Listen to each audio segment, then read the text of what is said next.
Welcome back, guys and gals. Today I want to show you how to use your Godox Ad200 with your Godox transmitter. I want to show you how to do it in TTL.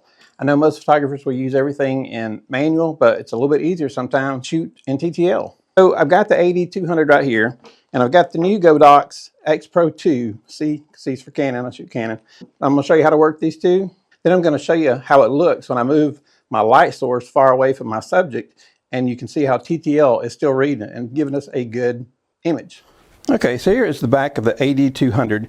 You have your channels and your groupings and your mode. First thing we'll do is you want to set your first light on A. Guys, I just want to take a quick moment to ask you if you'll hit that like and subscribe button. It'll go a long way toward growing our channel. Thank you. So you got A, B, C, D, and E. You can set each different light to one of those settings. And then if we go TTL, we want to go mode. There's manual. You can dial it up through here or through the transmitter. Hit mode again. Hit mode again. Now we're in TTL and we got it in high sync mode.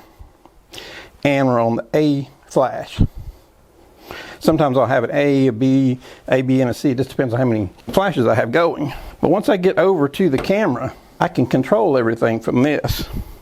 So there's the A. You see where it was on A and it's set on TTL. Now I can roll down and go down to B. It's at TTL.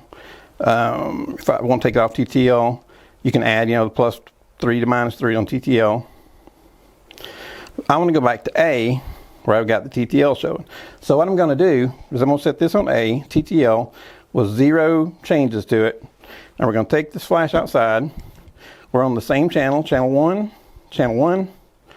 We got TTL, TTL, A and A, so we match up. So let's go outside and see what we can get done with these pictures. All right, today guys, I'm going to use the Godox Ad200 in TTL mode. It's good for if you're in a hurry and people keep changing distances between them and the light. You can just put it on TTL and go with it. I know it seems odd to have TTL on an off-camera flash, but I'm going to show you how good it works. So we're going to do a headshot of her, and then I'm going to move her to some different positions and change the distance between her and the softbox and show you how good it works. The first one, to aperture priority at 2.8. I'm going to go with ISO 200. That looks good. Now I'll come in a little closer. Keep that smile, good. Now what I'll do is I want to move the light further back from her. And remember, we're staying in TTL mode, so the light should adjust itself. So let's see what happens. Good smile. Very good, very good. Okay, what I've done now is I have moved the softbox to the front part of the deck, and I moved Denise to the back part of the deck, and I'm still in TTL, so watch how it adjusts for the light on its own. And you can tell by these shots that it is automatically making the changes for you. It's really cool. It's a way to move fast when you're shooting. If you got the good lights and the trigger, you can depend on it working. So let me do one more shot. It's starting to rain. Show you guys what we got going on. Maybe I'll come in down here and bring the light back up real close to her for a headshot.